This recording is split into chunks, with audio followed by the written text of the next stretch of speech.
And I remember the first time I actually performed, the guy in front of me literally pissed his pants before he like on stage, like while he was up there, and I'm just like your body just sometimes you can't even control like some of the reactions. Right. Like, That's a tough act to follow, man. So what you do? You got up there and shit yourself, or no, what? I mean, honestly, my man. It's funny that you brought up like, okay, we're all comedians. I've never considered myself a comedian. I'm happy to be considered in that realm, but I don't ever consider myself that funny. To me, it was always a path to filmmaking. I always wanted to be a filmmaker, but when Vinny and I started, we could never take ourselves seriously enough to make a serious film. Comedy was the obvious choice. Well, we can make films, short films. It took me a while to even realize like we were making sketches. Yeah, that's the difference. Inside, if any other normal person did insider trading, it would be a problem, but they're allowed to do it. And Dimari, I guess like there's a continuum here of like how much do I want to criticize and be angry, and how much do am I just going to play the game and just shut my mouth and make my money, and it's like, until we all come together and do another January 6th and storm the White House.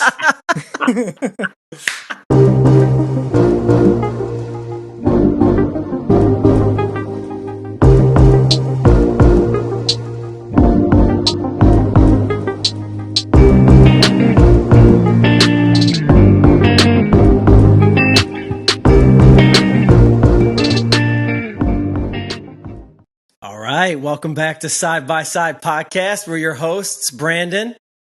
And I'm Dimari. Here we are meant to engage in meaningful conversation in hopes to create unity and diversity by enlightening, inspiring minds, one question at a time. We do that by bringing on two strangers each week to show we have a lot more in common than meets the eye. But today we're doing it a little different. It's our first ever comedian episode. And we had to do it right, so we have multiple guests. We got 3 guests today. Super stoked about this. The Ménage à trois. Yes. So without further ado, we got Ty Law, Aaron Fronk, and Vince Degaetano in the building. How you guys doing? The virtual building? Good. Good. I mean, technically, it's a veritable gangbang in here. Look at this. That's right. All right, so we're going to kick it off with our rapid fire round, which is our word association. So I'm going to take Aaron and Vinny, and then Dimari's going to do Ty. And basically, the point here is we're going to do 5 words. When you hear the word, you're just going to say the first thing that comes to mind. And if it's something interesting or piques the group's interest, we might dig a little deeper. If not, we'll keep it moving. Sound good? Sounds like a trap, but okay. Yes. I like the way you think, Vinny. All right, so we'll kick it off with Aaron. Aaron, first word. DILFs. Money. Darren Aronofsky. Film. Ohio. Cleveland. Friendship. Vinny. Aww. That's sweet. Getting a cavity here. And then you already were ahead of the game here. Film. FND. Hey. There you go. All right, Vince. Okay. First word. iPhones. Stupid. Zombies. Apocalypse. Stand-up comedy. Difficult. Video games. First-person shooters. And I'm going to throw the same one at you. Ohio. Hawthorne Heights. Ooh, all right. Okay, Dimari, you got Ty. Streets of Hawthorne Heights. All right, Ty Law, man. First word. Clowns. Neighbors.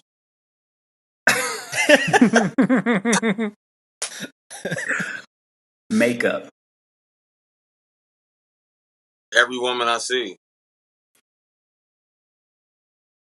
Trans women. Indifferent. JB Pritzker. Scammer.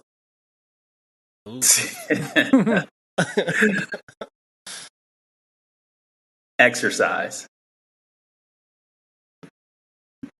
lifestyle. Like that. Love it. It's good stuff, man.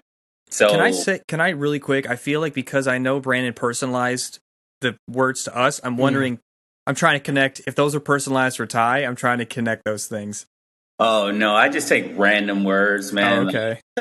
Just random words. I mean, the only thing that I know for sure would be like exercise, and then considering he lives in Illinois, JB Pritzker's the governor. So Right.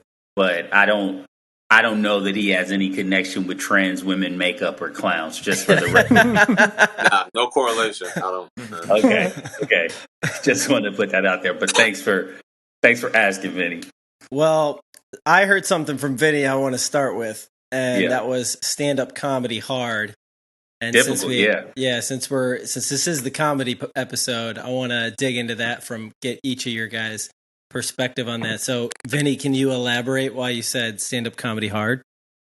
Yeah, and I said difficult for the record, Brandon. Sorry. I mean, I've only done it a handful of times, so it's like it's not something I feel like I have a ton of authority to speak on. Authority is a weird word, but it's difficult. You're up there by yourself, and if you fail or succeed alone, and there's no one to lean on. I mean, sure, you have your comedy buddies and stuff. You can, you got there's a community you can, but at the end of the day, it's just you up there. And so it's just difficult to like suck in front of people. Yeah. I think that's pretty much, Do you have a good, and like, that sounds like a quote from a porn star. I think both Dimari. I think those quotes exist in both worlds. And also, and this is something I've never done, but just like if you're going to be on the road, like I know, like I don't know how much you have to do this now with the internet, but just knowing like a lot of comedians, like it's the lifestyle too, like late nights, hanging out at bars. You got to be on the road. It's not like you got to kind of be built for that. So it's difficult to commit to. I've done it, like, I'll say I've done it a handful of times, really, but yeah. So, Aaron, have you done stand-up comedy? And if so, do you agree with Vinny's perspective? Well, I agree, just from watching Vinny. I'm probably the only one, well, Ty, I was assuming that you did stand-up as well, but I don't. So, Vinny, there was a stint when we were in Chicago where he would go out. I mean, I don't think you're giving yourself too much credit, Vin. You went out quite a few times. And, I would go and support him, but it's true. I think the hard part coming from like just a third party perspective is that oftentimes when you're trying to make it and you're like hustling as like a stand up, you're often performing in front of other stand ups. And so it's not even the same as, like performing in front of just like a random group of people who are like there for some entertainment. It's like your audience is oftentimes people that are like only thinking of their own jokes. And they're just, it's not like probably the easiest crowd to sell your jokes to. And so, like Vince said, just I'm not built for it. People that are, like, more power to them. It's awesome. I just can't go up there and bomb. It's just I don't know. It's just hard, It definitely takes a lot of courage. I've seen Ty. I know he definitely does stand up. I haven't had a chance to see him live, but I've seen clips. So, do you agree with Vinny's perspective that it's difficult? Absolutely. I would say probably one of the hardest things I've ever done. I actually took a public speaking class, and it was a statistic that said public speaking is one of the most feared things like people could do. And I remember the first time I actually performed, the guy in front of me literally pissed his pants before he like on stage, like while he was up there, and I'm just like your body just sometimes you can't even control like some of the reactions, like your armpits are sweating, like you stutter, like it's was the peeing a part of the act? No, he was just so nervous he pissed himself. But what was the follow up? It helped him. What happened immediately after? Like what happened immediately after that? He said he addressed it. He was like, "Oh, I just pissed my pants." He probably got the biggest laugh of his career. Yeah, and literally, the crowd erupted, and it actually helped him. And he was just like, well, I can't do any worse than this. And like, he just like kept going with it. He walked off. He was talking to people, shaking hands. He still had piss on his pants. I'm like, this guy. Like, I was just like his new opener. But, every time he goes out, he pisses his pants. That's a tough act to follow, man. So what'd you do? You got up there and shit yourself or what? I mean, honestly, in my mind, I was just like, long as I don't piss my pants, I got this. Like, as long as I don't pee on myself, I can do it, you know? But, like, no, it's... What an awesome story. It's nerve-wracking for sure, bro. It's nothing... It's like being thrown into the jungle with the wild, you know, with the people. And, like, you just gotta fight your way through this, like, weird, awkward situation and make light of whatever happens or doesn't happen.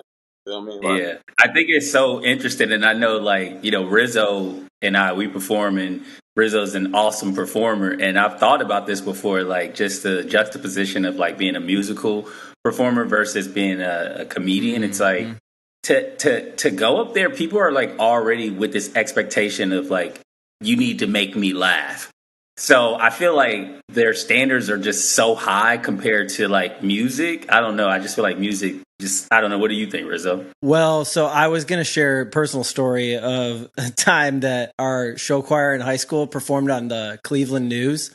And on the way there, I had like a bunch to drink that morning. Like I had like a tea, a Gatorade, and a water. And for some reason, I just had to pee so bad for like 30-minute drive to downtown Cleveland. And we get there and I get off the bus and I passed out from like a vasovagal episode because it was like, I don't know if you guys know what that is, but it's like when your stress response like kind of trips and you pass out from it. Okay. And so... because I was like so stressed that I had to pee so bad. And so I like ran into the building and I must have passed out right at the doorway. And when I came to, I woke up and I thought I peed myself because I landed in a puddle it was in the winter. So like the ice was melting and I landed in a puddle and I had a little bit of water on my leg. And the last thing I remembered was I had to pee so bad. So I thought I peed myself, but I didn't. Luckily, so you made me think of that when you were saying the comedian peed himself before he went on stage. Hilarious. That's the closest I've ever come to peeing myself before going on stage. Have you had any more of those episodes, Riz? Yeah, I had passing out. Yeah, I had it on the mega bus in college, and then I almost did on the Pace bus. Something to do with like riding a bus and having to pee, like would always make me like I'd have an anxiety attack, and it was because of that first time in high school. And now I'm good, like I'm a lot better with it, but I don't know, it was super weird. That's really interesting, bro. I've never heard of that. Yeah, that's weird. Is that in the DSM-5? What's that? Oh, that's like the book that where they diagnose everyone from. Oh no, I just remember the emergency room doctor. The second time it happened, or the third time it happened to me, she was like, "This is called a vasovagal," and I'm like, "Cool, I'm not gonna remember that." Somehow, I fucking remembered it. Yeah, that's. Oh, sorry, Dimari. Go ahead. No, were you gonna say something? I would say a vehicular pisser. I was trying to think of what the term would be. Come up with a new term for it. Specifically buses, though. It's like, I mean, it's probably a good thing you didn't become a major artist touring the world on the tour bus, bro. You just be like showing up with piss everywhere. So one thing that Ty said that I thought was pretty fascinating is he called JB Pritzker a scammer, bro. That's hilarious. Who's not in Chicago? Come on. That's true. Like, you can't even get into that seat without being a scammer. Just think Rob Blagojevich. That was like the guy, bro. So I recently just found out, I'm pretty sure you never heard of the Chicago Museum of Science and Industry. They shut down maybe like a few years ago, like because of some scam stuff that was going on. Come to find out, like they were in cahoots with the mafia and like laundering money. Like, wow, that's supposed to be like a place where kids come and learn, and it's educational. And Like our, the mob and our government is using it for, So, and you can do both. You can educate kids and launder money at the same time. Hey. Yeah, not a conflict of interest. I went and I enjoyed it. I had no knowledge of this laundering. Keep going. Right. As long as they have the little whirly tornado I can play with, like, I'm good. Launder away. Wait, is it shut down for good? Like, well, I believe they're trying to get basically like somebody to like buy it because I'm in nonprofit and I know like they didn't have anybody like as of right now who like officially owns it. They don't have anybody. So, that's interesting. Yeah, but why do you call Pritzker a scammer though specifically? I mean, I feel like he's playing the game, so I mean, you gotta have your hands in it somehow. Nobody's like fully clean. That's like operating in that system. I mean, do I know firsthand? Did I see him do anything? No. I mean, I just just Illinois just has a lot. It's a lot of crooked stuff that goes on in Illinois, Cook County. Like the nickname is Crook County. Like so, anybody who's like in a high up seat that's operating things in this county or this state, it's like okay, show me what your right hand doing, but you're not gonna show me the left. Right. Yeah. If you had to guess, Ty, if how many times JP Pritzker was like, I want that person dead. How many bodies do you think he has under him? I believe he might be in the mob too. So I don't know. That could be a number between 1 and 1,000. I was gonna say 5, but I mean, I think the better question might be how high is the body count on the Daly family? Hey. They ran that city for fucking decades, bro. Half a century. Hey, bro. I'm pretty sure they're the reason why Harold Washington was found dead in his office. Oh yeah, there is that whole thing. He's a big guy. They say heart attack, but I don't know, bro. What's the story? I never heard the story. I mean, he came in, was supposed to go to Richard, and Richard didn't get it right away, and Harold won, and then he was found dead from a heart attack in his office, which is possible. I mean, he was a corpulent guy, but I don't know, bro. There's a whole conspiracy there too. So I got a kind of interesting story where Aaron, you might remember this. This is like when we were first in Chicago. We were sitting out somewhere outside of Wrigleyville, maybe, and we were like talking, and some guys next to us got wind that like we were like in production or something, and the dude was like, "Hey, I'm working on a documentary about what happened to Harold Washington. Would you be interested in?" Were you there too, Rizzo? No. What's the guy's name though? I have no idea. He was, and I gave him my phone number, but as I was giving him my phone number, the last digit, I changed it because I got nervous. I was like, I don't want to be involved. I was like, whatever is happening here, like, I don't want to be wrapped up in it. So, like, I gave him my full number, and then at the last minute, I changed the last number because I was like, I don't know, I got, like, cold feet at the thought of getting into something like that, so I just let it, No, rumor has it that guy's dead. The guy who Vinny who I talked to? Yeah. He probably, Whoever is. He's dead. That was like one of Pritzker's body counts, probably 1 of 5. Yeah. Hey. That's interesting though. So definitely want to shift gears a little bit, man. We'll, I guess, start out with you, Aaron. So just tell us a little bit about your upbringing, family structure, how you got into what you're doing today professionally. Yeah, totally. Let's see. I was born in Columbus, Ohio. I have a older brother, Steven. My mother and father, they were together all throughout high school, raised me and my brother in Twinsburg, Ohio. That's where I went to high school with Vin and Rizzo. And pretty early on, I would say like 4th or 5th grade, my dad had... Hold on, I'm going to grab it really quick. A second family. A secret second family. This VHS camera that was originally just for like home movies, when we were growing up. And it was, dude, this thing is probably the 80s or something. And it records on, just classic old school big VHS tapes. Mm-hmm. And he just wasn't using it. And it was like, I don't know what drew me to it, but I would just start shooting my own stuff, and it just didn't stop. It was like once I picked it up, I just I would edit in camera, so it would like do the whole like, oh, that was a flub, and then you would like go into the VCR setting and like rewind the tape and then record over it. I even there was a crazy little keyboard attachment that I wish I still had it hooked into the camera, and you can make these like really, really like old school titles to like, and then you could do the effect where it would like frame by frame drop down. So I would try and imitate like the scroll of like, like Star Wars style. And yeah, it was just like kind of a vessel for creativity. It was like as if, I'm sure like other kids would get a guitar or something, and I was just plugged into it, making stupid stuff with friends, and eventually, got newer gear. My parents obviously knew that I really enjoyed it, and so they were like, kind of guiding me along that path until finally I was like, I want to go to film school. And they were supportive, even though, one could say you don't need a film degree to get into the industry, but I don't think I had that, hindsight's 2020. But I went through, I met some awesome people. Obviously, Vin and Rizzo were there as well. And so we kind of all collaborated on different projects, making short films, sketches, eventually made a feature film in Chicago. And we're still, actively working on our next stuff.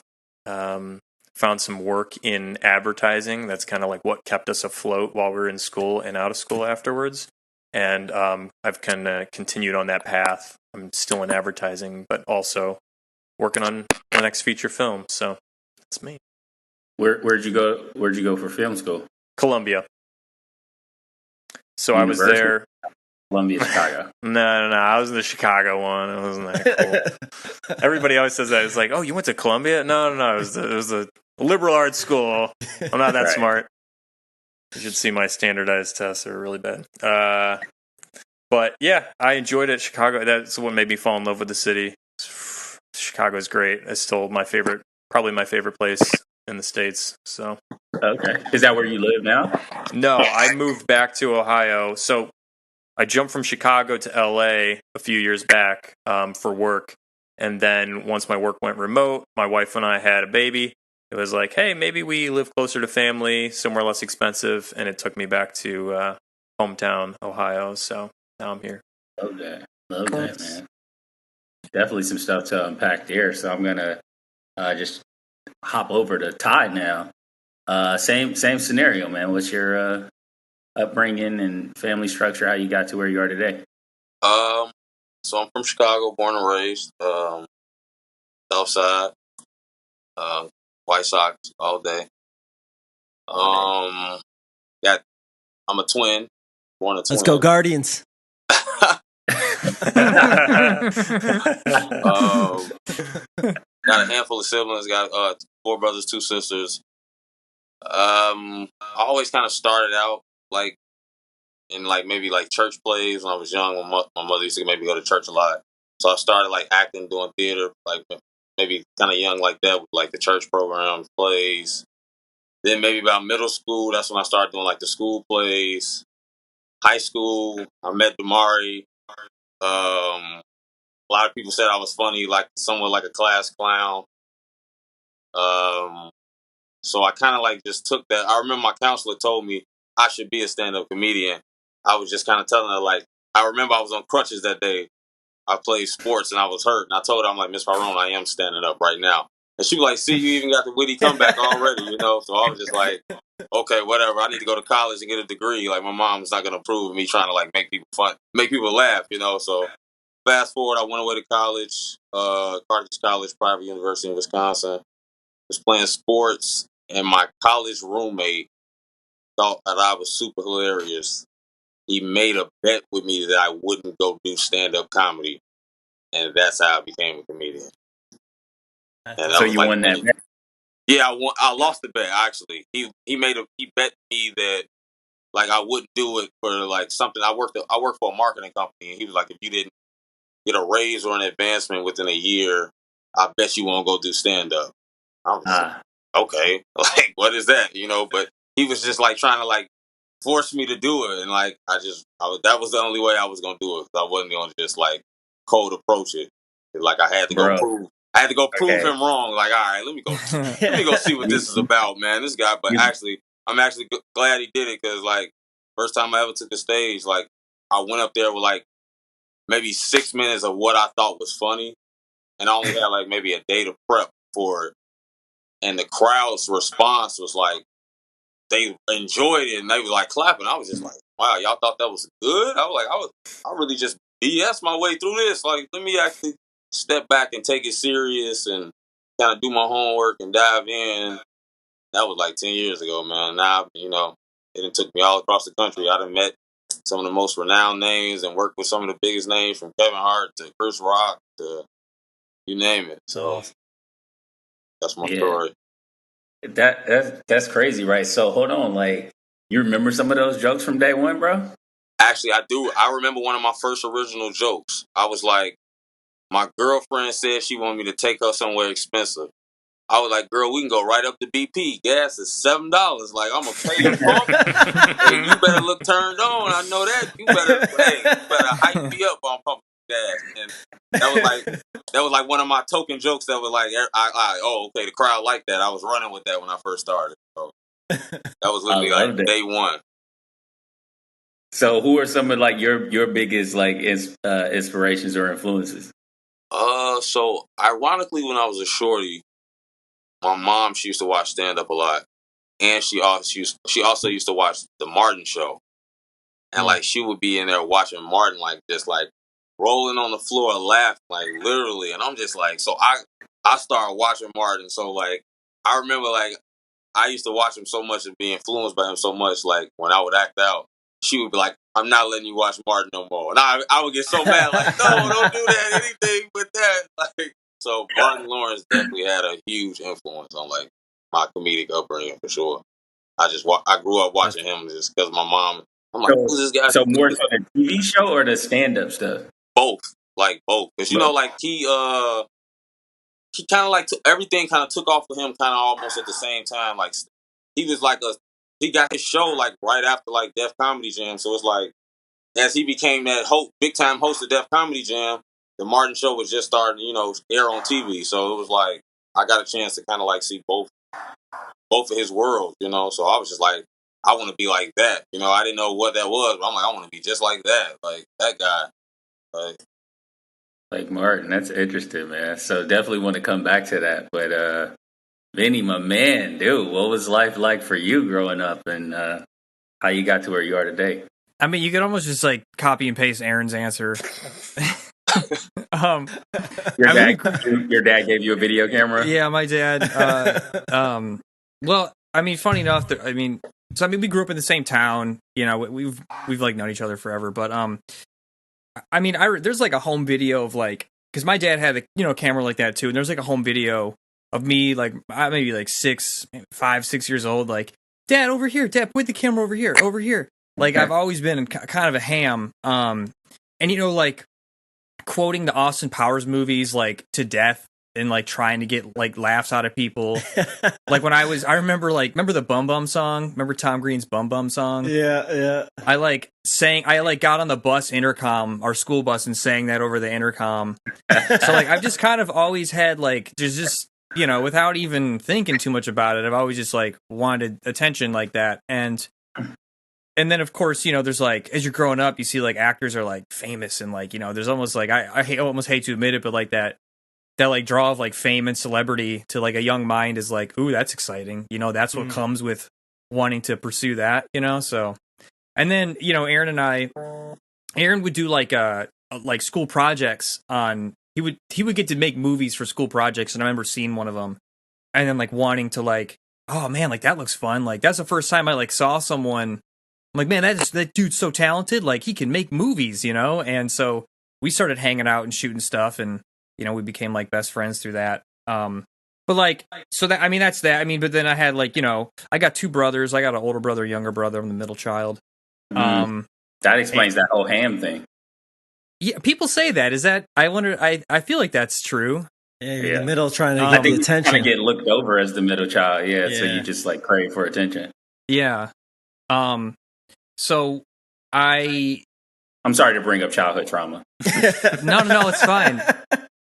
No, it's fine.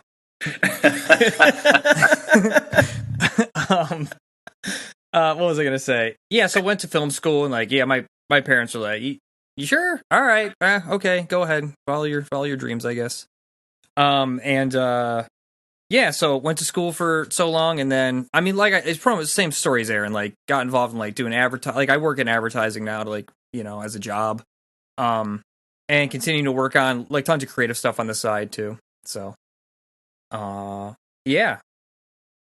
Well, yeah, so that's pretty interesting. Like, even I think during the rapid fire, Rizzo said FND, you said film. So we don't really know exactly like what you do. We got an idea of like Ty does a stand up, and I know he does some other stuff that hopefully we'll have some time to talk about. But like, just explain to us like what do you guys do exactly? So I think the bulk of our work has been sketch comedy, like making funny little videos for the internet. That's huge right now. Yeah, they were ahead of the curve, I would say. I mean, you guys want to tell a story about kind of what happened in high school that kind of kicked this all off? Our first brush with the news.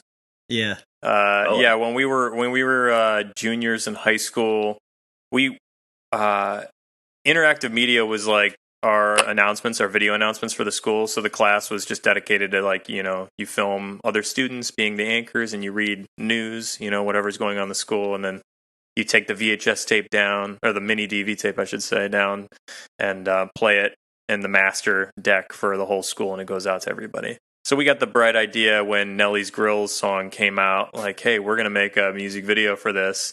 So, like, we, like, just got in ridiculous outfits. We jumped in front of a green screen, and we all picked apart. I was Paul Wall. Then I don't even remember who everybody was. Then I don't you were know. Nelly, right? Was I Nelly? You were Nelly? Yeah. Maybe. I don't even remember. Nelly with the Band-Aid? I think someone had the Band-Aid on. Yeah. I think you did, yeah.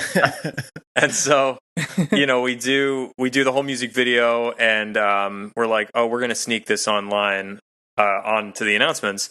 And a lot of people were like, dang, like, good luck, like that's a risky idea. In fact, we had talked about this on another podcast, but Vinny and I joked that, Brandon, I'm sure you remember Dan O.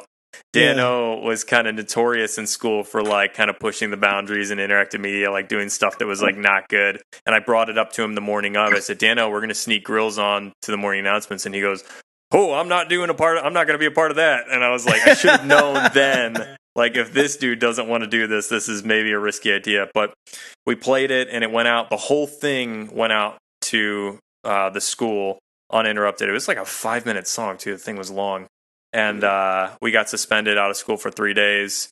Ooh. And then the news like did a story on it and stuff. And in our minds, someone from the school like went to the news, like they were like, "This is an injustice," and it's like, okay, it's not really, but well, the best part was when it aired on the Cleveland Fox News channel.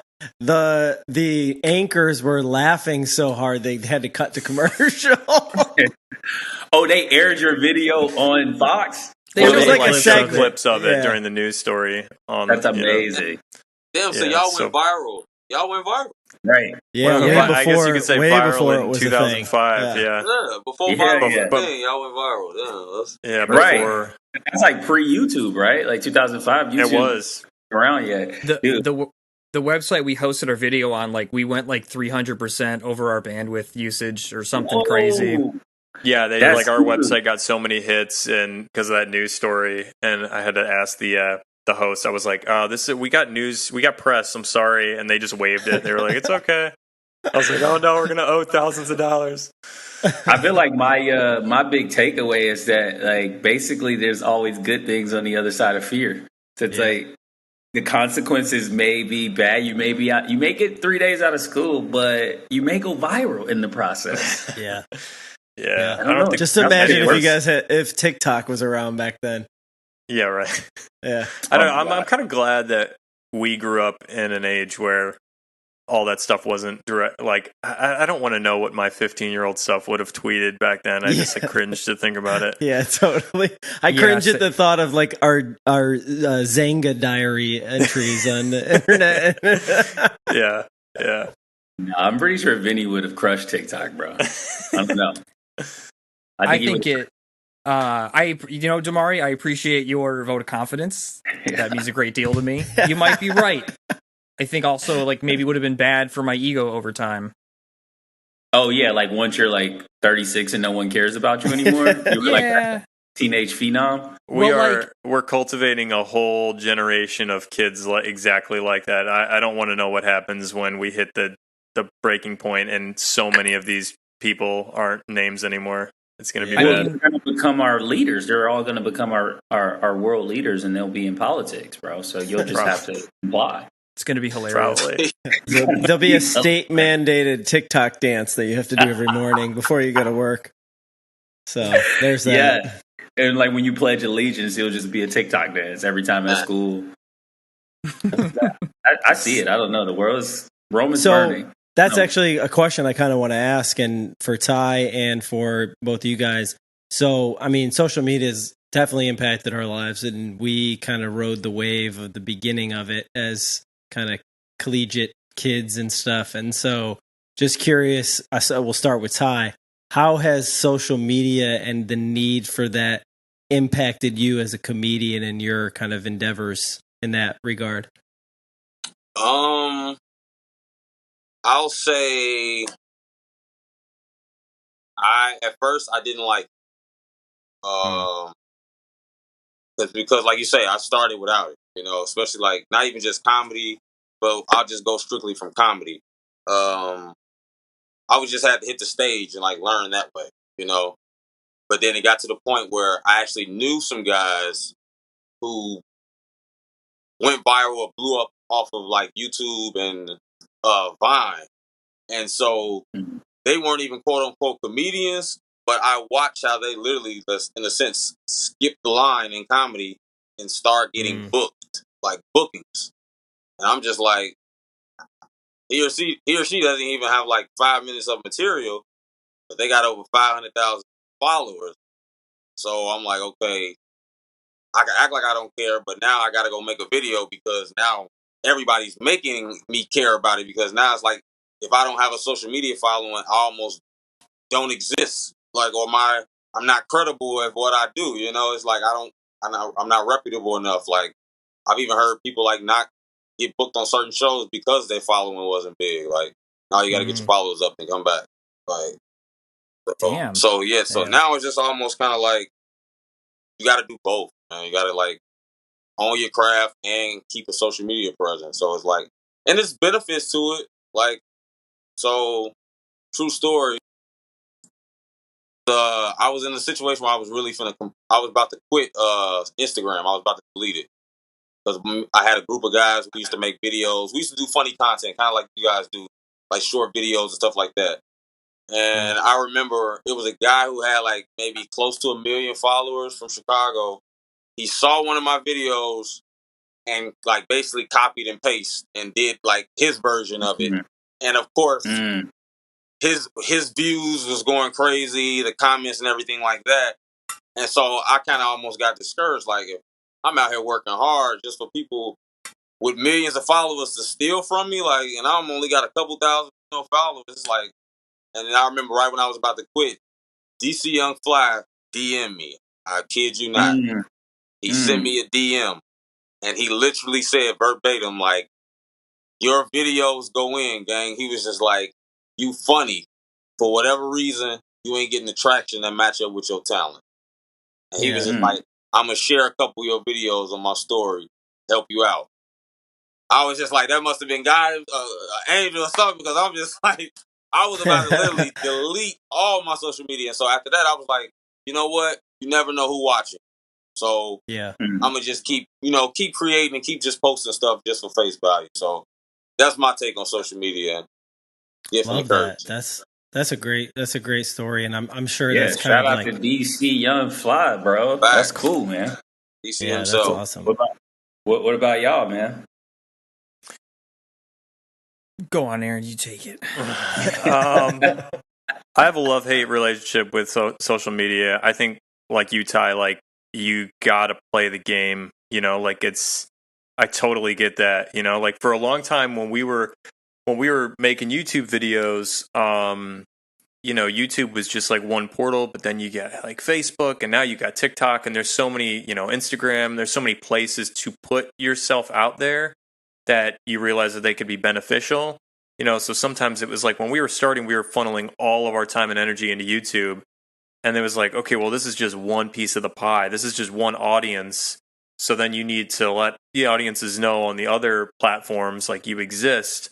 And so it's just kind of a question, I guess, of how much you want to push yourself out there. Like how much content do you want to be making so that you're seen? And Vinny and I always, I think it's been a huge problem for me is that I'm like very much like quality over quantity. And that is not the way that social media works. Like I'm very much, even when we were making shorts for YouTube, we would spend all week shooting something, and then we would be sitting in the editing room being like, I don't know if this is good enough to release. Nowadays, I feel like that, like most creators nowadays are like, don't think that way. They're just like, well, just put it up. Who cares? Like people, if they don't like it, they'll move on. But like I was such like a perfectionist in that way. Like I was like, no, it's got to be good to our standards. And that'll kill you on social media, because it doesn't feed the machine, and then the machine doesn't feed you. It doesn't, you don't get in the algorithm. And so I guess that's been like my relationship with social media ever since, even for FND, is just like, how do we put out stuff that we really like and be consistent enough where it engages people, without feeling like we're sacrificing quality. And also just making a brand for yourself is just so freaking hard, like you always have to be selling yourself. Maybe it comes easier to some people, but it doesn't for me. And that's been a struggle of mine, but it's kind of a necessity in a weird way in this business. Yeah, I think the more narcissistic you are, the easier it is for you. You got to be mentally ill to like be successful. You're jokingly saying that, but that's true though. Like, no, it's true. It's true. To win at social media, you have to be a narcissist. Like seriously. Yeah, and you have to be mentally ill. You literally have to be. The term is neurodivergent now, Dimari. Oh, really? You have to be neurodivergent to be successful. You definitely do. No, it's insane. To Aaron's point, it's so crazy because everything's just like oversaturated. There's just so much content, like not just, funny videos, but music, and just everyone's look at me, look at my food, look at what I'm wearing, whatever. It's overwhelming. And I really wish we could go back to a place where it was kind of like filtered. I like the advent of the internet and YouTube and all of these different platforms because it really revolutionized like content and just gave more power to the people to get our content out there. But I kind of want to go back to the days where there was like the old guard kind of like giving you a stamp of approval, and there had to be like higher levels of quality. Now it's like, bro, it's some trash out there. Like I have nephews, and I'll just like listen to some of the stuff they're watching on TikTok, and I'm just like, how is this possible? Like, who are you gonna be when you're 30, bro? Like, I don't know if you can ever visit me when you're 30. Remember the good old days where like the YouTube front page meant something? Like if you were on front page, it was like that was selected by like a team of people, and like everybody in the world was watching that. You didn't go to YouTube and have like your own curated list that the algorithm put together. It was like everybody's seeing the same stuff. Right. And that was really cool. We got featured one time, and that was like, that's like hitting a grand slam. You're like, oh my gosh, like everybody sees this, and we don't have that anymore. It's kind of interesting where like I think people often criticize like in industries when there's like gatekeepers, like the idea of like a gatekeeper is like a bad thing, but it's almost like maybe we need some gatekeepers for art. Yeah, for sure. Maybe, I don't know.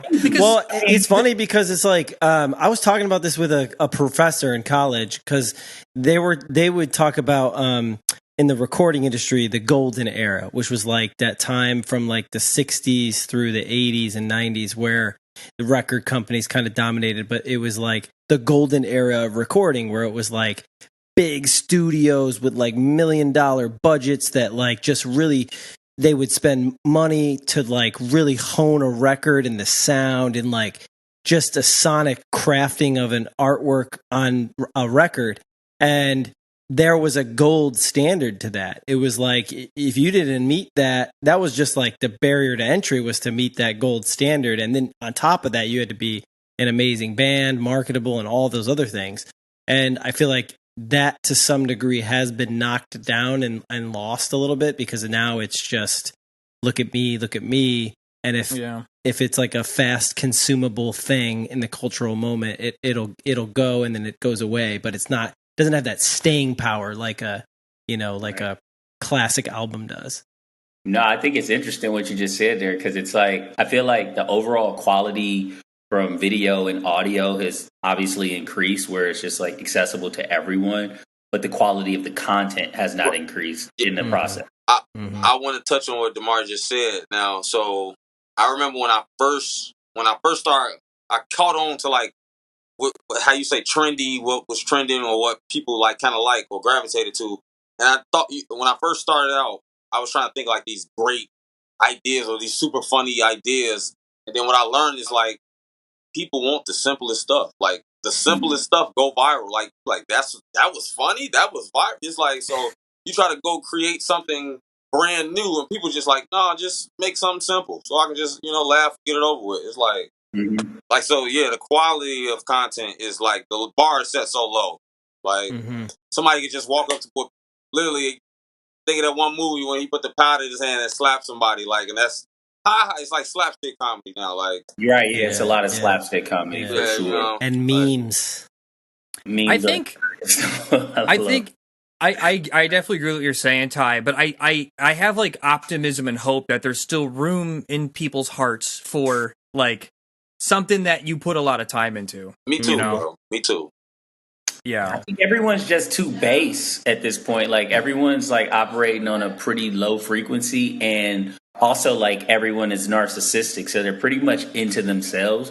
And if you don't capture people within like that first 1 second to 1 to 7 seconds, bro, it's like they're done.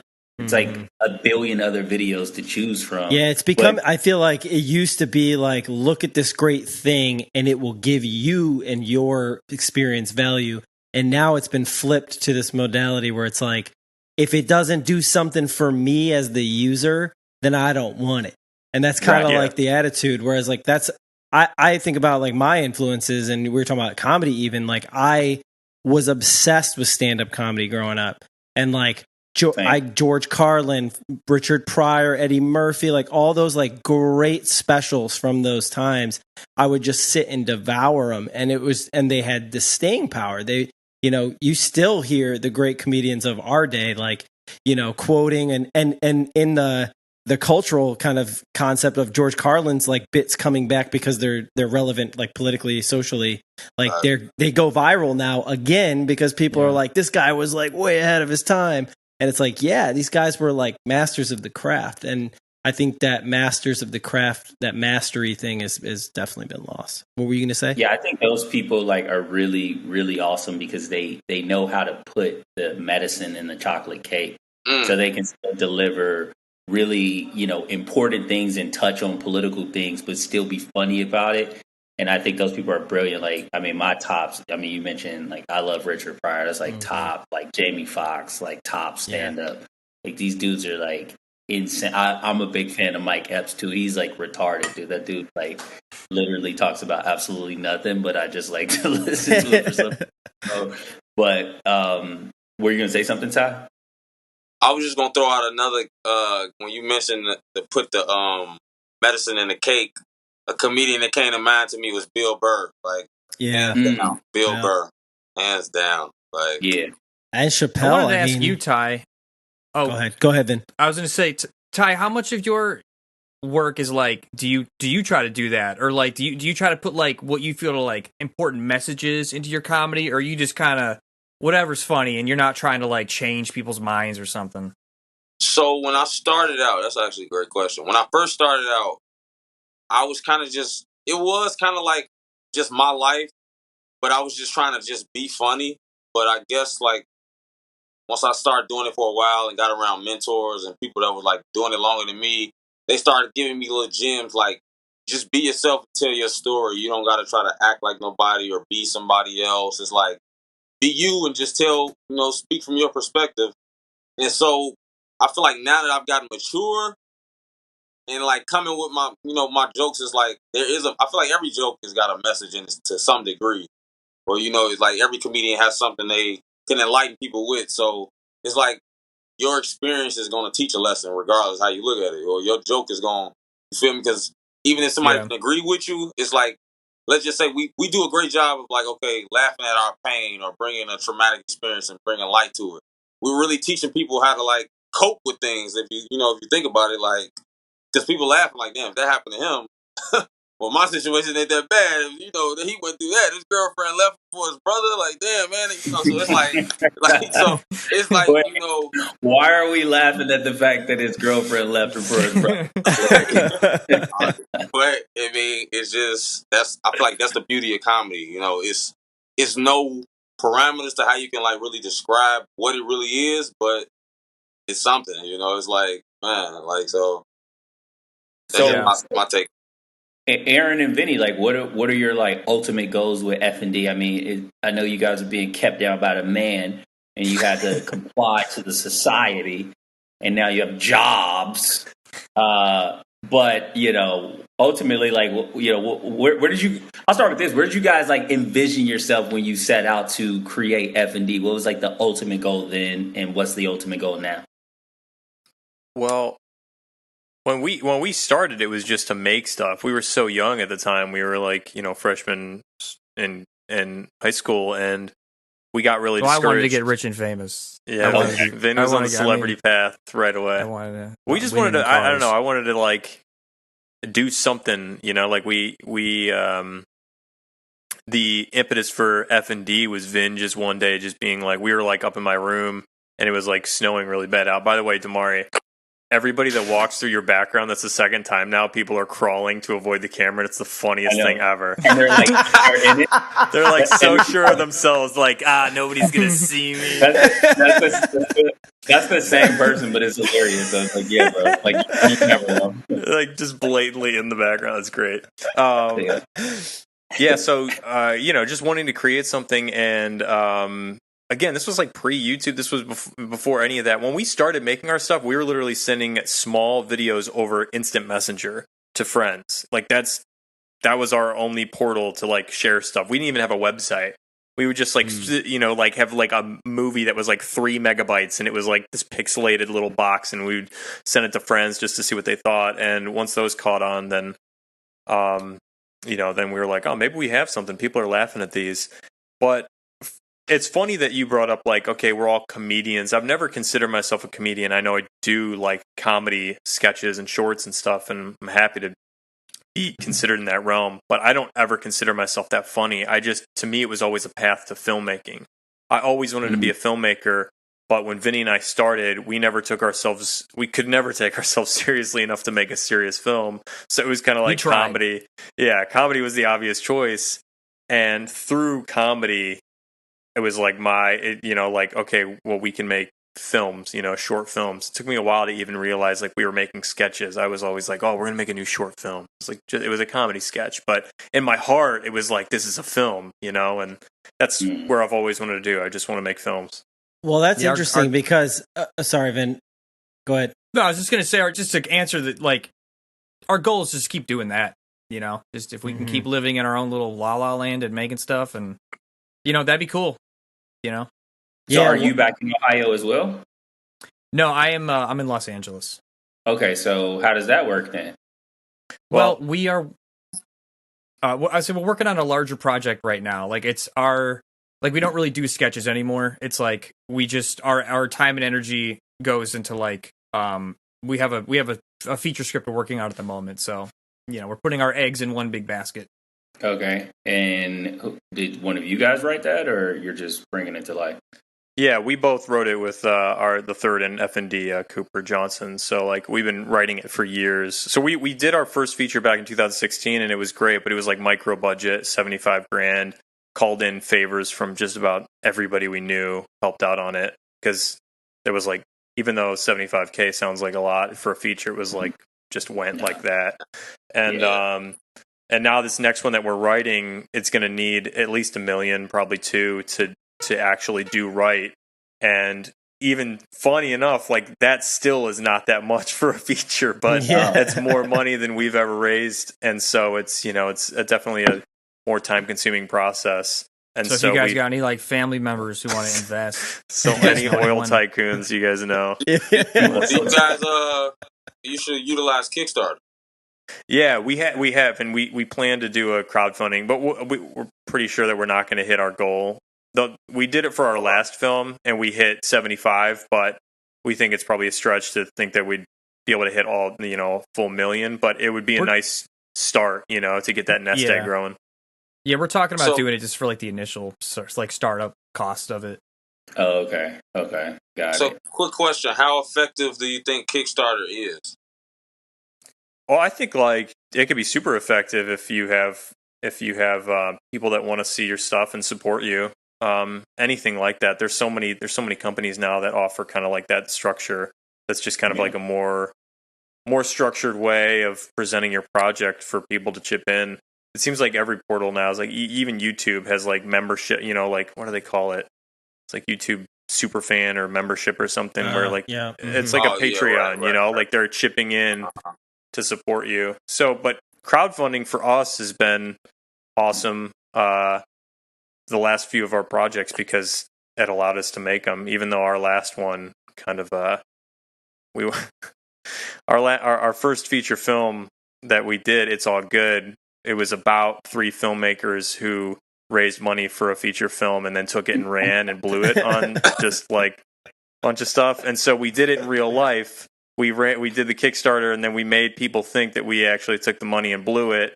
And it was a whole meta campaign, like marketing scheme for the film itself.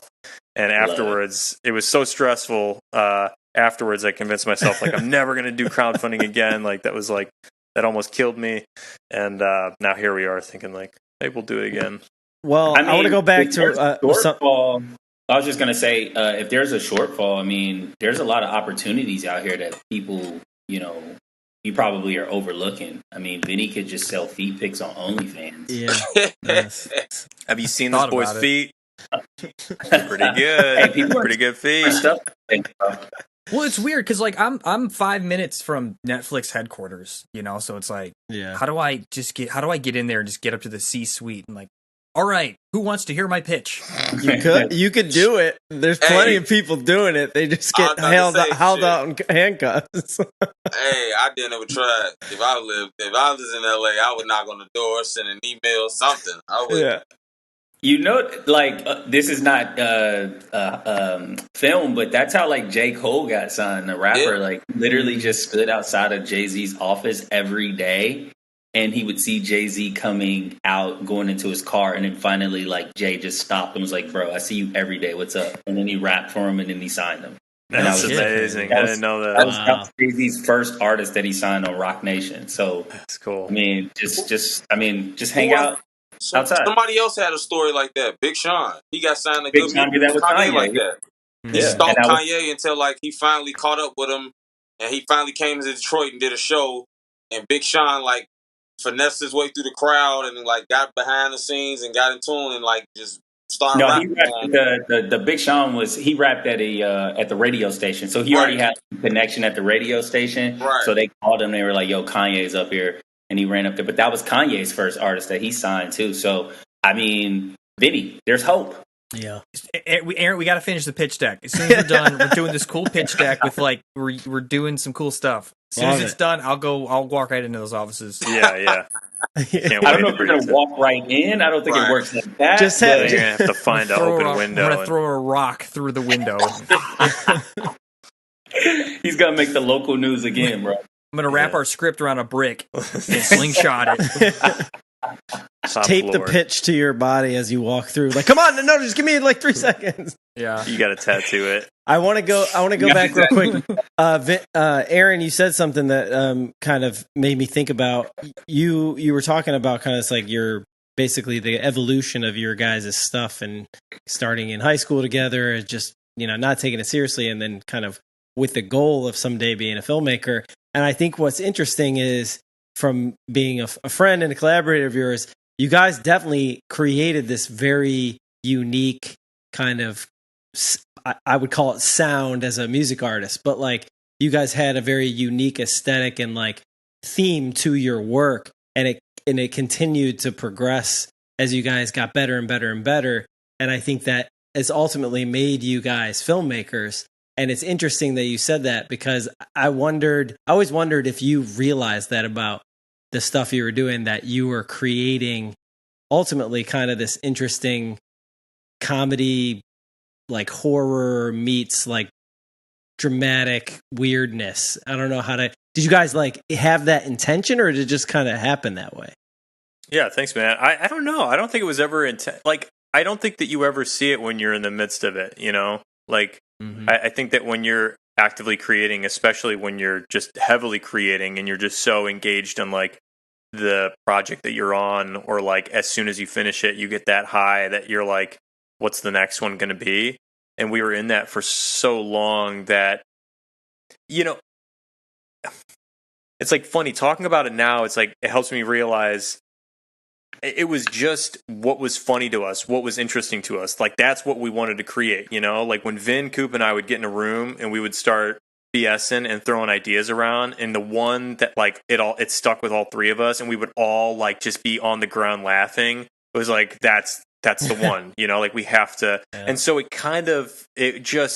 I think as we continue to make stuff and we found, like, how well our sense of humor were clicking, and that we always wanted to improve production quality wise, like, okay, well, let's try and get a better camera for this. Like, you're always just kind of like wanting to get better anyways. It just so happened. It just kind of like grew into this fun kind of like feel like you're talking about, you know, like it was never something that from the beginning, Vin and I, even in high school, were like, this is the style that we want FND to be. It was always just like, what's something fun and different that we can create. That's actually one thing I'll say that we always wanted to do is different.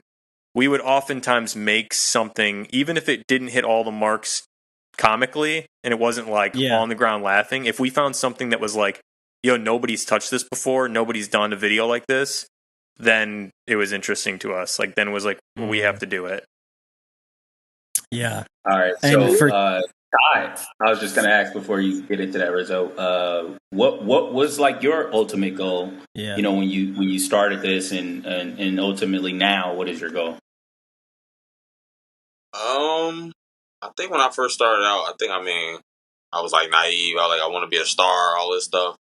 I kind of still do, in a sense. I mean, I've just learned that, you know, like, everything comes with like work. So, you know, if you don't put, you know, the work in and learn the business and, you know, become a business, you know, man behind this, like, you're not really gonna get where you want to go. But I feel like there's levels. I mean, I don't have to be on like a Kevin Hart level, but I mean, I've done some significant work. I've got some, you know, I'm a SAG as far as acting.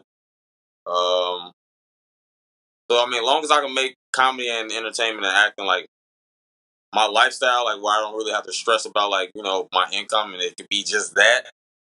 I mean, I'm satisfied with that. You know, I don't have to be like the biggest name in entertainment. You know, as long as I'm financially stable and I'm, you know, living my dream, I feel like, you know, most people don't even do that. You know, don't even chase it enough to be able to do that. So that's the goal now. You know. Ty, I wanted to ask. Oh, sorry, Dimari, go ahead. I was just going to ask, are you getting hours on your SAG card? The most recent gig I did, I had a McDonald's commercial. That was like my most recent work. That was like maybe 3-4 months ago. But, you know, that's residual. So right now I got some a feature show that I'm supposed to be working on this fall. So we'll see. But, you know, I've only been signed maybe a year. Didn't I see you on Chicago PD or something? Yeah, I was on PD. What else? Empire. I was like the first season of Empire. Fargo. What else? I think that's it as far as like when I got SAG. And then the McDonald's commercial. So those like my 4 pieces of work I got under my SAG bill. That's pretty cool, man. So, like, is it challenging being in Chicago, considering the industry is where Vinny is? Absolutely. True story. Chris Rock told me straight up. That's why I was working on Fargo with Chris Rock. He was like, man, the check you waiting on is in L.A. Damn. He was just like, Chicago I mean, it's growing, but he was like, the check you working and looking for, he like, it's in Los Angeles. So why are you still in Chicago? I mean, honestly, like, there was some things like on my list of things I needed to get done before I leave. When they're done, trust and believe I'm going back. Got it. Nice. Awesome. And part of it was getting SAG, getting an agent. I wanted to do all that here, because this is like where I have my most resources, Because I used to live in LA. LA is not a place you really want to just go unestablished. Yeah. You don't want to just go be homeless in LA, Yeah. You rather get to build your foundation and then go with like, okay, this is what I've done. This is who represents me. This is the stages and the platforms I've been on, Then it's like, oh, okay, I'm more valuable. But just going out there is like what makes me different from the next guy in line waiting to get seen. I'm surprised you haven't been on like The Shy or Power or something like that. I auditioned for The Shy. They called me back for a second round. I thought I was gonna get it, but they gave it to somebody else. But the guy they did give it to, I'm not even gonna lie, the role he fit the role better than I did. He just looked the part better than me, And sometimes it comes down to that. Yeah. Like, But what was you gonna ask me, Vinny? Yeah. Well, I was gonna ask because you said you had worked with, saying you worked with Chris Rock or Kevin Hart. I was gonna ask in what capacity. Like, did you open for Kevin Hart, or like was it on a set, or like? No, and then... so actually both of them I worked with them on set. So Think Like a Man too. When I lived in Vegas, I was Chris Rock. I was Kevin Hart's double. Okay, cool. Oh, cool. So basically, I was just like with him all day. So basically, all the scenes where he was in, but they didn't necessarily film his face. I had to film all those scenes. Yeah. What's it like hanging out with Kevin Hart all day? He's a diva. Like, people hate to hear that, but like he is not like the ideal, like, hey, you gonna learn today. Like, that's really him in front of the camera. Like, when he, like, just him, like, he like, damn, where my coffee at? Like, he talking to the secretary, like, he like bossing people around. Like, it's just. Yeah. Yeah, but Chris Rock, he's socially awkward. No, like, seriously. Like, wait, is it pre-slap or post-slap Chris Rock? This was pre-slap. Now he probably cool. Right. I hear that apparently he's working on a pretty monster hour that's going to drop soon, like a new special with all that stuff that happened. He's touring with Kevin Hart or something, right? He's like opening up for Kevin. Yeah. Does anybody think the slap was planned? I don't. I don't think it was planned. No. I don't. And he's played it smart too. He hasn't said like a word, so everybody's gonna be like ready for like once it comes out, like his specials about that. Oh my god, they'll throw money at it. Everyone's gonna pay. The tickets have like soared, bro. Like people are paying like $1,800 for it after that. So he clearly understands the way Hollywood works. It's like you never tell it, you sell it, bro. Seize the moment. Yeah, look how long he's been in the game. Like, he's like, this is. I mean, from Pookie all the way to hosting the Oscars. That's insane. Something else I wanted to ask earlier too, Ty, was like when you got into stand-up, when you started getting real deep into it, did you take almost like a studious approach to it? Did you start watching more stand-up? Did you start or were you just kind of didn't really change your habits around how you viewed it? So I was like a student, bro. I ain't gonna lie. I started in Detroit. Then I went to Vegas. Then I went to Cali. Then I came to Chicago. And when I got to Chicago, I'm from Chicago, but I literally took a year of observing Chicago comedy before I actually dove into it. Mm-hmm. Literally. Like, I was going to shows and just watching and patronizing, like, not even letting people know that I was a comedian. I just wanted to, like, feel out the scene and the vibe before I took on, like, because Chicago, we had this stigma, like, this is the toughest place to do it. So I was like, all right, I'm not going to just blindly walk into it. Let me, like, do my homework. But Vegas, Cali, and Detroit, I just, like, nobody knew me. So I was like, hey, I don't care if people don't think I'm funny. I'm just, whatever. But Chicago, I went about it like a real student. Like, did my homework. Like, watch the people that was, like, quote unquote, the heavy hitters or the top guys. I was, okay, that's who's good. That's who's okay. He got I see why they like him. Or, I was just taking notes. So, because who's like the last, like probably like the last big name would be like Hannibal Buress or Lil Rel or something to come out of Chicago? Yeah, Hannibal. To come from Chicago? Yeah. Who would you say? Him, probably Lil Rel, and no, I said T Murph. He's on that show Woke on Hulu. I never heard of him.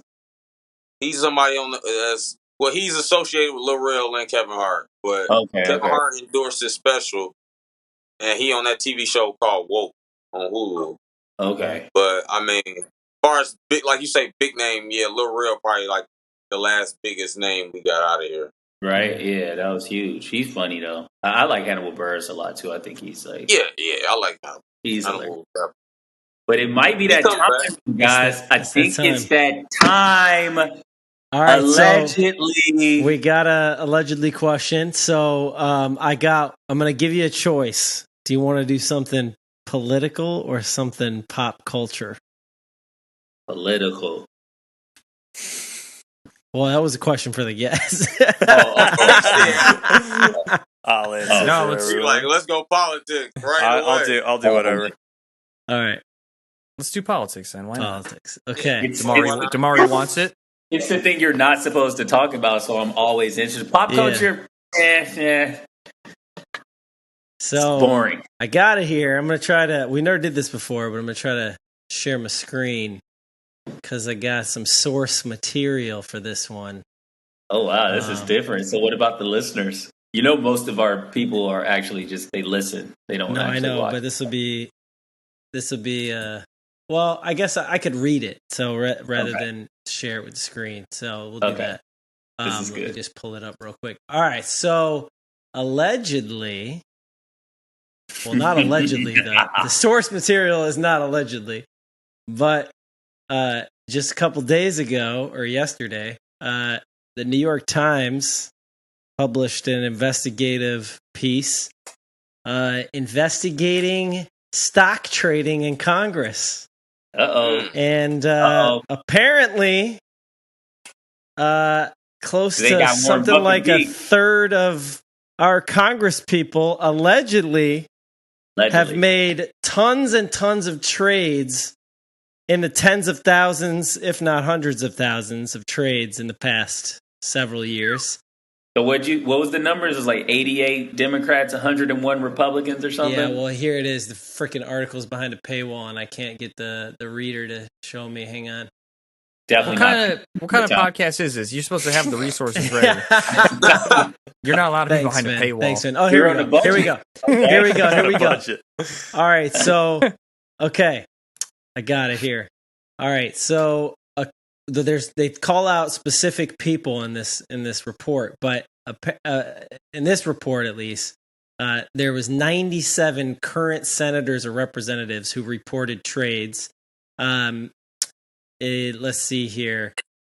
Potential over the 3-year period, more than 3,700 trades reported by lawmakers from both parties pose potential conflicts between their public responsibilities and private finances. End quote. Let's see if it gives the amount. And Jimmy Carter gave up the peanut farm.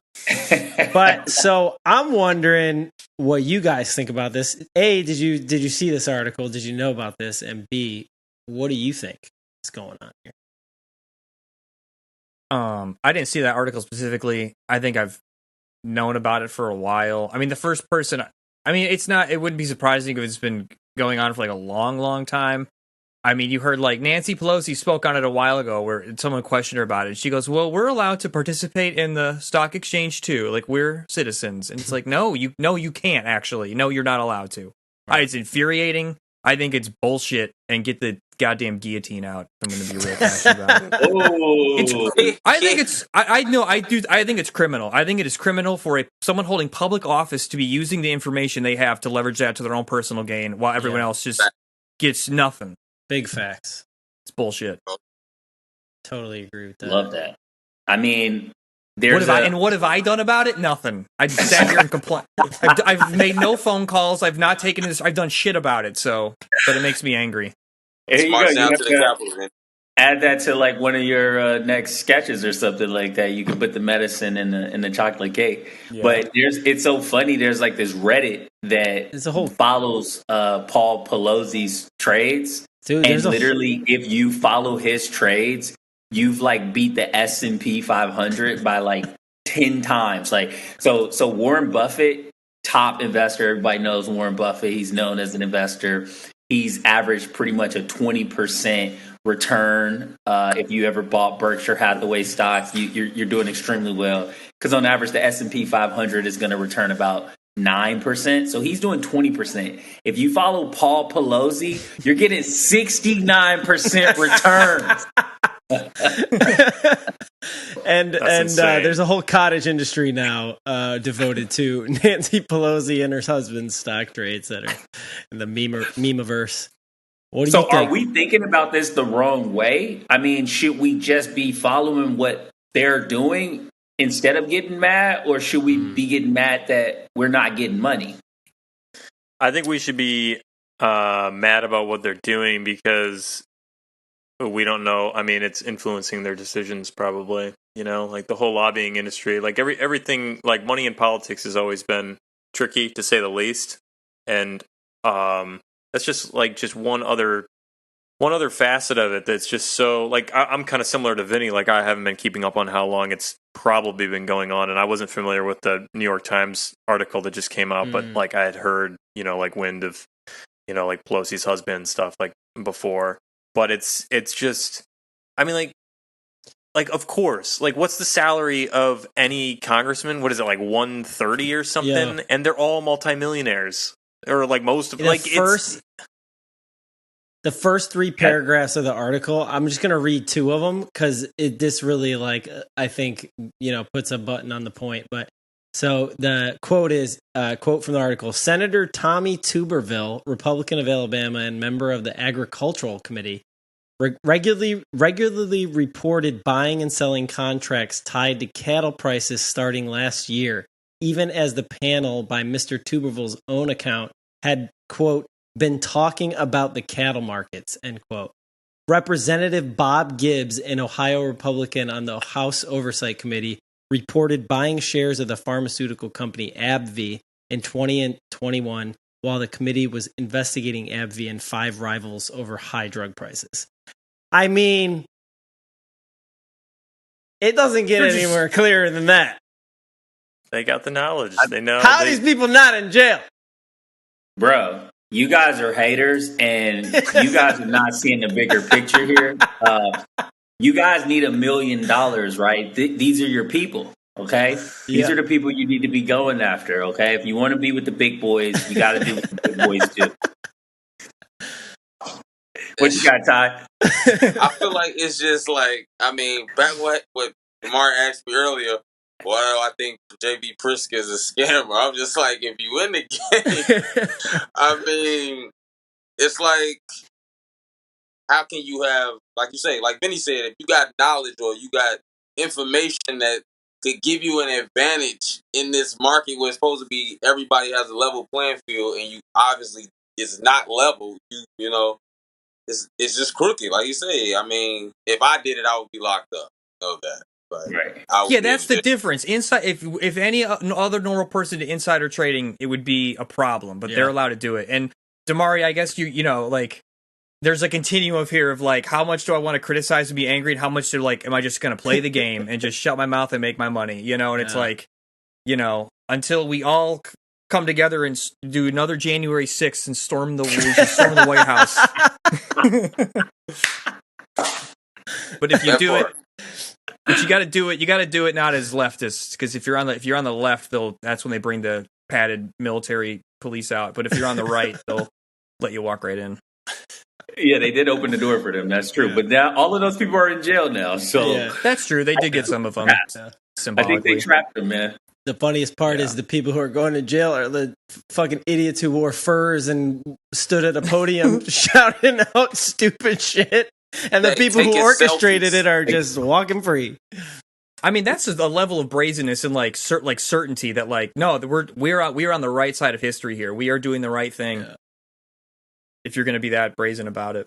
Yeah. I mean, if you're gonna go in, you already have made your bed at that point. So it's like might as well I chug a beer at the podium.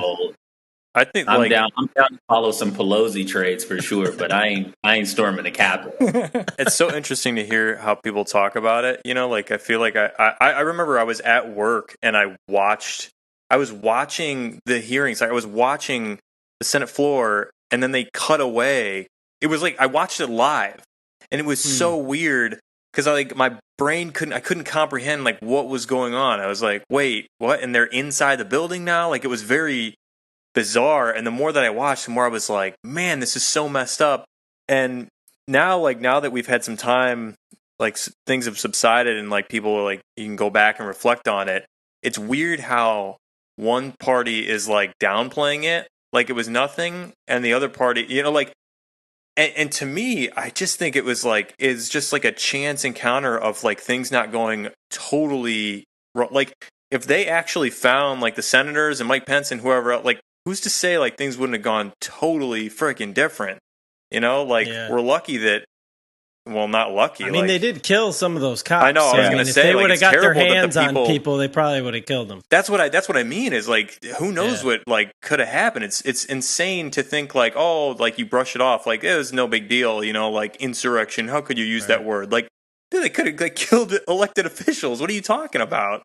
Yeah, real. Yeah, that's insane. It's a crazy world. So, like, you guys are mainly focused on, you know, your craft and focusing on like entertainment, and he just read that article, and I think none of you said you had read that article, right? I mean, I'm behind the paywall too, so yeah. I didn't read the article, but you know, like how you see stuff. I've seen like I didn't like do my homework and like, okay, let me see what they're talking about. But like Aaron even said, like kind of heard about it in the past, so you know, other people bring it up. It's just kind of like. Kind of know, but it's like, what can we really do? Right. You know? It's just like you just kind of accept it at face value. Like it is what it is. So like with that said, how often do you guys pay attention to like geopolitical events and stuff like that in the world? All the time. All the time for you? Okay. I'm probably like, I don't even like to use the word conspiracy theorist because I feel like I'm just thinking, but I would consider myself a conspiracy theorist. I'm like tying loose ends to stuff I see on the news, and this is what I believe is really going on behind the scenes. So I'm very aware of everything. Okay, connecting the dots, love it. What about you, Aaron? Yeah, I try and keep up on the news as much as I can. Probably, I took a break earlier this year because I felt like it was affecting my mental health a little bit. Like I had like. My phone, you know how like you swipe left, you can have like top headlines, and I found myself doing that like just way too much. Like I was always just like reading, and I was like consuming so much of what was going on, and oftentimes, you know, like the news is always skewered like bad, you know, like you're not seeing uplifting, like, oh, like we're gonna save the planet and like peace, you know, like it is all bad stuff, and I realized like I think it was like taking a little too much in, so I had it's almost as if even the positive stuff they somehow find a way to make it negative. Yeah, they spin it. It's like this dog saved this person from a burning building. Well, why was that person in the burning building in the first place? Right. And whose dog is this? Why are they not chained up? It's like we need to talk about strays. What the fuck? Stray dogs. So what about you, Vinny? I think I go through like pockets of time where I'm like, I've got to like, you know, like I'll maybe in the morning I'll throw on whatever podcast as like a news wrap up, just so I have like kind of an overview of what's going on. But like, I think I've been a little checked out lately, and mostly because like I know that whatever source I'm getting it from, like Aaron said, it's like going to be skewed one way or another. Like I know I'm getting a biased opinion, so it's like, do I really want to read someone's opinion on this, or maybe if whatever's happening seems like important or big enough, like maybe I'll go later and kind of read something about it. I mean, I just saw some shit today that like the EU voted that Hungary's not a country anymore. Did you guys hear about it? They're like, no, democracy, I did not right? see that. They're not. Well, yeah, maybe. Did they say country? The headline I saw said democracy, right? I could have sworn it was like, you're not a country, but I could. I mean, but because they don't see them as a democracy, like because they're not, they don't believe they're holding up the same democratic values. Erdogan, right? That's the leader of Hungary. He's very like pro Putin. Yeah, I don't know much about it. It's basically like NATO is coming in and chopping up shop, and there are like certain countries over there in that region that are basically aligning with Russia, and other countries are aligning with NATO, and I think that's where this whole beef is. So it really makes me wonder what the world will look like. Everyone keeps talking about 2030, which is supposed to be the moment of singularity. Are you guys familiar with this? No, but this is not a technology thing. This is something else. This is not like AI. It's maybe both. Yeah, they say we should have flying cars and everything by then. What is the moment of singularity though? It's when the technology is one with humans. Oh, like we're like my iPhone is in here. It's inside there. Like you're paying with just your eyes. You just like walk into a place and it just automatically scans and social credits and all of this good stuff. Well, Amazon already got something like that in right the store. now. Yeah. Yeah, you can walk into Amazon and like your DNA is like your. That's how they verify who you are. Whatever you would take out of the store, they just like charge it to your account later. You don't have to pay anything right then and there. Right. Like, so allegedly that's coming to a store near you. It's going to be in everything. I mean, are you guys like optimistic about the future? Are you worried, concerned? Where do you stand? I kind of really quick, Ty. This is gonna. I feel like I want this to tie into what you're saying, Dimari. But Ty, what's like the craziest conspiracy theory you absolutely believe? Love it. That you're not even like yes or no. Like you're like no. This is true. I really believe they clone people. Okay, I love it. I believe that 9/11 was an internal domestic attack. Well, dude, hey, Building 7. Why did Building 7 go down? Why did it go down? Why did it go down the way it went down? Because they were detonators. Aaron, I know you kind of. I'm not saying anything. I'm just watching. I'm the spectator here. He's like, I love my life. I have a child. Love my job. I'm not saying anybody's wrong. I'm just. Hey, it is what it is. Yeah. Well, why'd you ask that, Vinny? Well, I mean, you just talking about. I wanted to ask it before, but you just talking about like, are we optimistic about the future? And just, I don't know. I was just thinking about like all the kind of like wild ideas that are out there and what may or may not culminate. And I don't know. Maybe it was a very tenuous connection, and I just really wanted to ask Ty that.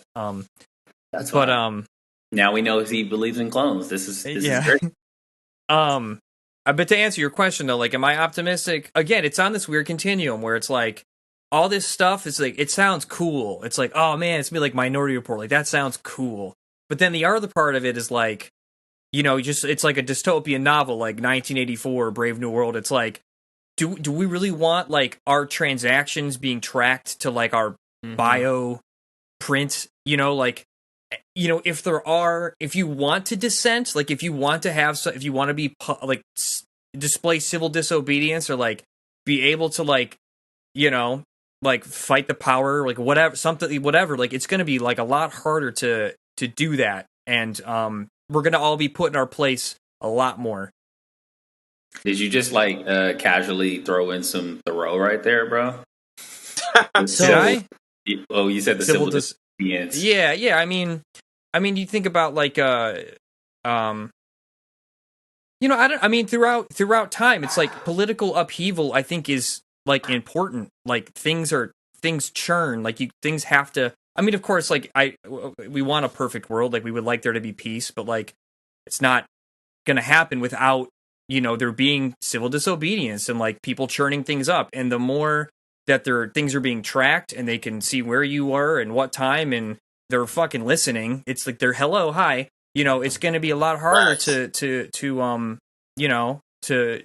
keep people in power in check. Vin's pretty cavalier about them listening with him calling for another January 6th on this podcast. He's just kind of. I'll be there. I'm going to be there November 5th.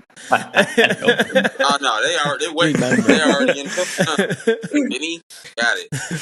No, I think I think that it's definitely a file on him, bro. sometimes it seems like it's getting harder for them to hide stuff, but at the same time, they're being more out in the open and brazen with their things. And so it's almost as if the people are the most awake that they've been, but at the same time are the most distracted they've been. And I feel like I tend to lean towards optimist because I feel like history, for the most part, bends towards the truth, and the truth kind of always comes to light because people fight for it. And as long as people are fighting for it, then it perseveres. But it is we are in a weird time. I definitely agree that it's going to be a lot harder to be a dissenting voice. But I think it, as always, it ends in some sort of bloodshed to completely overthrow it. And that's the thing that I fear that may has happen. to be, bro. There's no way the TikTok generation is going to lead us to a revolution. Storming the beaches of Normandy with TikTok on their phones. I mean, did millennials really do it though? What have you know? No, I think we're like there's a dichotomy between millennials. Like there are millennials that like kind of veer more toward like the baby boomers and that generation, kind of old souls, old schools, and then there are like some people who are way more new school and kind of just like teetering between those two all of the time. Like I feel like I always try to keep up with technology and stuff like that, but I think a lot of my values definitely stem from like old school way of thinking. Yeah. You know, I don't sit on my phone at dinner when I'm, with people. I talk to them like a normal person, but not the new TikTok generation. They'll like literally just like be on their phone the entire time. Super weird stuff. I'm sorry, I have to take this.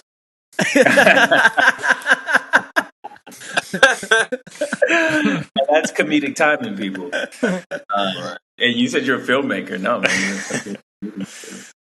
No, it's really bizarre though. I think about this stuff all of the time, like where we're headed, like as a generation. And I think to your point, Rizzo, I slightly agree and then slightly disagree, just because I feel like this time around it will be like world domination. It's like global domination, like whereas before it's just been like a specific nation, and America has always been like that beacon of hope for everyone else to be like, okay, well, we're going to escape and try to get to America. But what happens when America is no longer America? I feel like that's the last domino. And I think we are then at that point just like completely in bondage to these people. I don't know. What do y'all think? I kind of agree to a sense, because like you say, I feel like I like the old school generation better, because we, like you say, we had to communicate. You just had to like use your brain to figure out a lot of stuff. You had to like really do the work. Even with math, you had to write it the long way and all of that type of stuff. But now everything is like so instant that the future kids not even going to think like they have to do anything. Right. They're going to feel like everything can just be at the touch of a button. Like, why do I need to even do that? I could just... Why would I learn anything when there's autocorrect on my iPhone? Exactly. I feel like it just creates entitlement without even like trying to be. You just feel like, why I need to work hard and everything can be done just by the click of a button. It almost makes them look at somebody like who works hard like, you silly. Why are you working so hard? Right. Like, right. And I think it only with technology is going to gradually just get worse. Like, yeah. And to Rizzo's point, I feel like there's just like so many distractions on top of that they don't even necessarily, many people, not just I don't want to pick on like the Gen Z kids, but like many people at this point, like don't even care about like what's going on outside of their bubble. And so many things are transpiring, and it could really be deleterious to all of humanity. I don't know what you guys think about that. Vinny is like ready to go storm the Gap right now. No, I'm not. But it is interesting though that I feel like this is a common pattern though that I mean, there's even like some transcripts or some like writings even from like when the Romans were in power, where like the older generation was complaining about the younger generation. Yeah. I think it's just like, I mean, we worry and say like, oh man, there's a bunch of idiots coming up behind us, but I think it's always been that way, and maybe everything's just gonna be fine. Mm-hmm. I like that. I hope you're right, because it could just be history repeating itself, and there's just a new paradigm coming in, and we're fearful of it because it's uncharted territory. I think that's just human nature. Yeah, that's huge, man. Technology is probably the wild card here, in that it's advancing so fast that we don't know what kind of changes it's going to bring. But to me, I'm weirdly optimistic, but I think that we have to. I think if we want things to work well in the future and we want to prosper, to be optimistic, I think that we need to hold our feet to the fire. Like, for instance, we need technology to work for us, and we need to be aware of the things that we're crafting and how they, like algorithms, for instance, like TikTok algorithms, like we're designing these things in a way to be detrimental to our own mental health. Like, we know it, like it's not even a question. Like you look at the depression and anxiety rates. Don't say we. I didn't do it. There's a room of like 9 coders who are doing it. These guys that are, there's data out, like young kids, like how terribly depressed and anxious they are, like more than ever before. We know that a lot of technology is playing a part.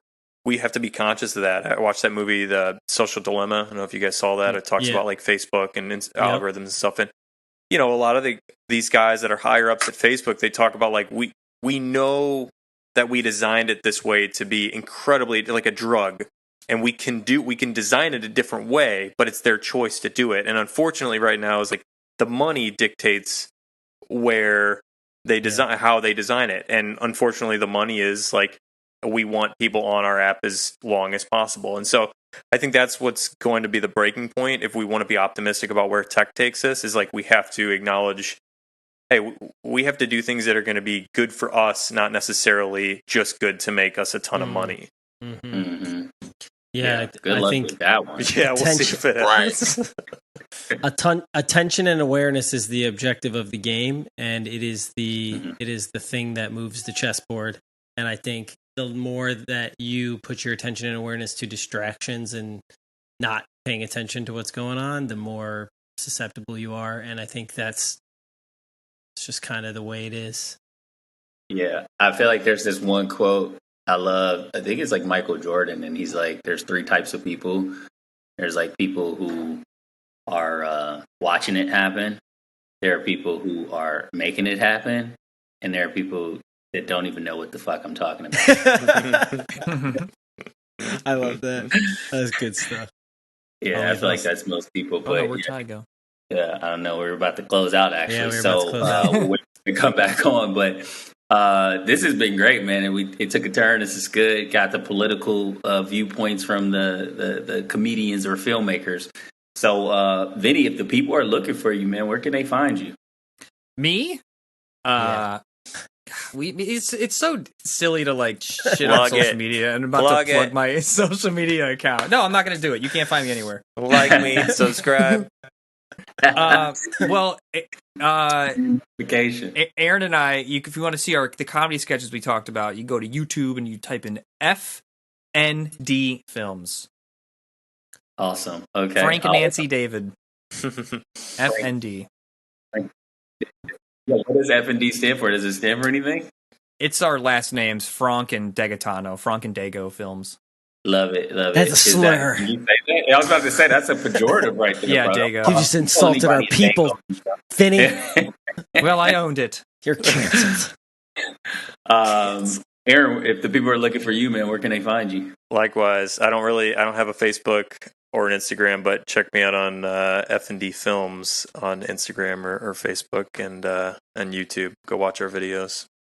I love that you just spent some time just like hating on Facebook's algorithm, and you don't have it. Like, subscribe, thumbs up my videos, please comment. Yeah, gotta do it. Gotta play the game.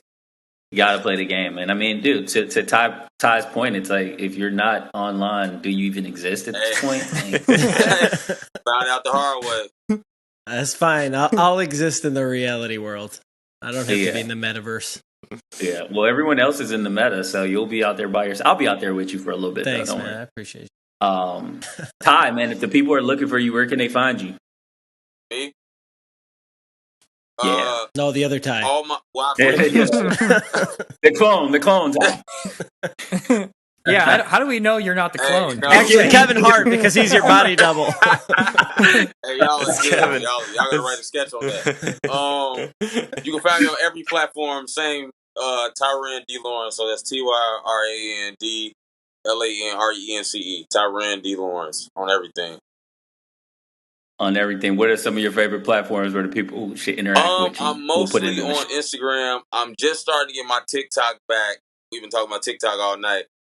It's one of them. It's like, that's the new wave, so I'm jumping on it. So TikTok, find me there a lot, and Instagram. It's almost like the old wave at this point. You're a dinosaur at this point. But hey, I mean, I got to get in where I fit in. You know, I'm trying. Work with me. Yeah. Better late than never, but never late is better. Rizzo, if the people are looking for you, man, where can they find you? I too am fading on the Facebook and rest of the platforms, but you can still catch me at Rizzo Feels. On all the platforms. You got any specific ones you like more than others? Instagram, and then just mainly Instagram and LinkedIn. These days. IG is the game. Oh yeah, LinkedIn. That's for the grown-ups. I love that one. Yeah. And you can find me at judahclan.com. Big fan of Twitter, Judah Clan, pretty much on all the platforms. Don't at me at Instagram.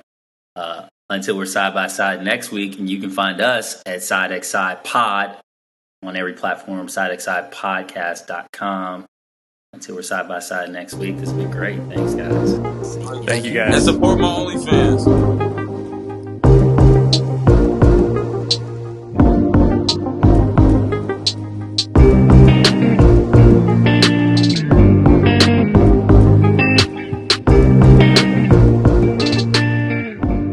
Are you a small business owner, young professional, or pre-retiree looking to grow and protect your assets but don't know where to start?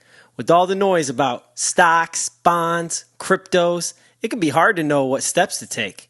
Let Black Swan Financial Group help you so you can focus on doing what you're good at. Black Swan Financial Group is a telefinancial planning firm operating in select states nationwide.